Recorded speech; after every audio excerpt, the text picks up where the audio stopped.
Welcome to Grand Prairie Update. I'm Terry Briggs. And I'm Don Johnson. You have a chance to help redraw the boundaries for the city council districts in Grand Prairie. The boundaries in the current map are being reconfigured to give equal representation to voters as required by the U.S. Constitution.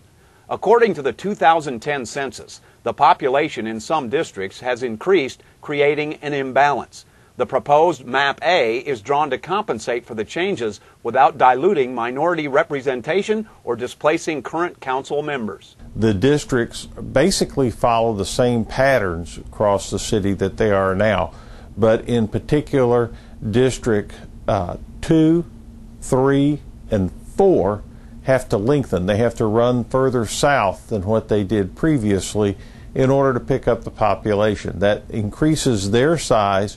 It also reduces the size of District 6, which was overpopulated under the current figures. The proposed map is on display at several locations across the city for the next 3 weeks, as well as at the city's website. And you have a chance to give input at 2 public hearings, Thursday, July 28th at 6:30 p.m. at City Hall, and Saturday, July 30th at 10 a.m. at the Betty Warmack Library. After the hearings, the City Council will vote on the map, and then it goes to the U.S. Department of Justice for approval. It could be in effect in time for the May 2012 election. If you want more information about the redistricting process, go to the city's website or contact the city secretary. 3, 2, 1, here we go! Grand Prairie officials are breaking ground on one of the city's most important retail projects. The Paragon Outlets Mall is being built on a 57-acre site near Great Southwest Parkway and Interstate 20. The mall is designed with connected arcades and courtyards and space for more than 100 stores. Paragon officials say 70% of the mall is already leased by upscale retailers like Saks Fifth Avenue, Tommy Hilfiger, Banana Republic, Nike, and others. And the goal is that we'll draw shoppers from a 60 and 90 mile radius on a continuing basis, bringing over 1,700 new jobs to the area, bringing over $150 million year one in new sales to the area. And especially for the city of Grand Prairie, it'll bring increased domestic and international tourism to the area. It will add a lot of people in tourism to our city. We already have about 6 million visitors a year. That's great, but this will add thousands more to our city, and that'll be that many more people that get to know about Grand Prairie, Texas, and so I'm excited about that. The sales tax, obviously, we all know that's a big impact to the city in a positive way. Paragon Outlets Mall is scheduled to open in August of 2012. Will, to the best of my ability, preserve and will, to the best of my ability, preserve, protect, and defend the Constitution and laws protect and defend the Constitution and laws of the United States and of this state, so help me God. Of the United States and of this state, so help me God. Congratulations. Thank you, Mayor. With that brief ceremony, 49-year-old Steve Dye is sworn in as the new Grand Prairie Chief of Police. Dye is a 20-year police veteran who has worked in several North Texas departments.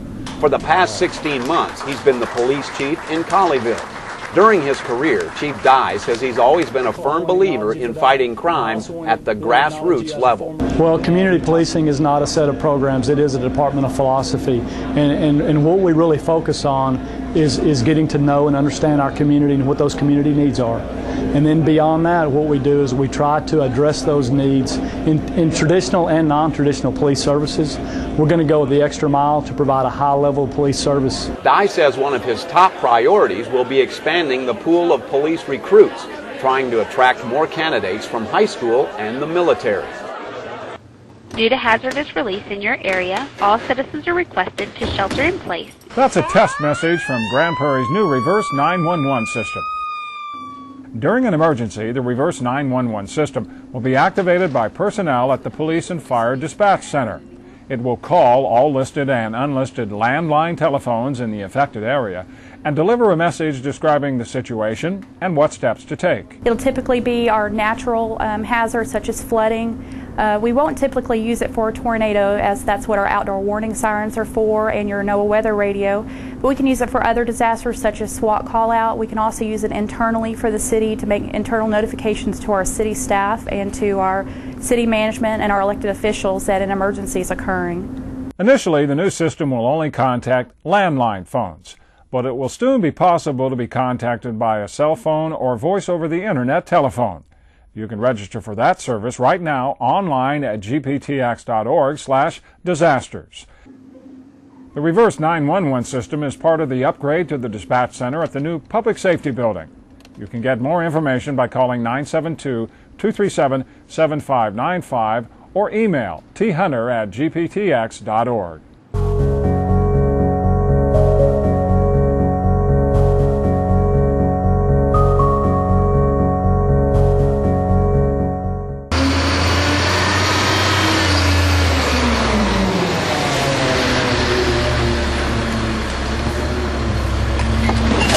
Grand Prairie wants you to expose your green side by using the city's curbside recycling program. Curbside collections generated nearly 4,000 tons of recyclable material last year, but officials say Grand Prairie can do better. 2 years ago in December, we did a curbside recycling audit, if you will, and we went out and checked to see how people, over a period of 6 weeks, to see how many people actually put out bins by curbside. And we found that the recycling set-out rate was about 18%. The city is launching a publicity campaign online and in print, hoping to boost collections to 8,000 tons a year. Here's how you can get started.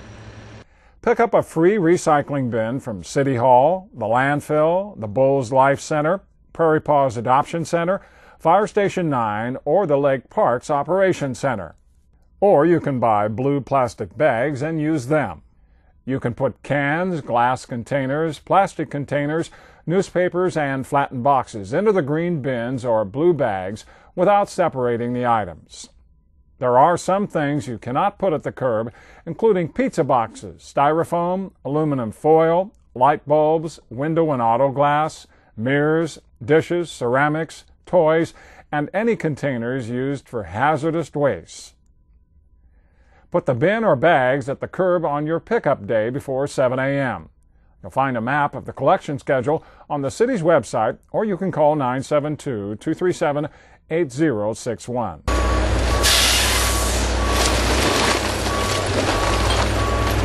Officials say the bottom line to recycling is this. It saves space at the landfill, which extends the lifespan of the landfill, which saves taxpayers millions of dollars. For more information about curbside recycling, go online at gptx.org/recycling or call 972-237-8061.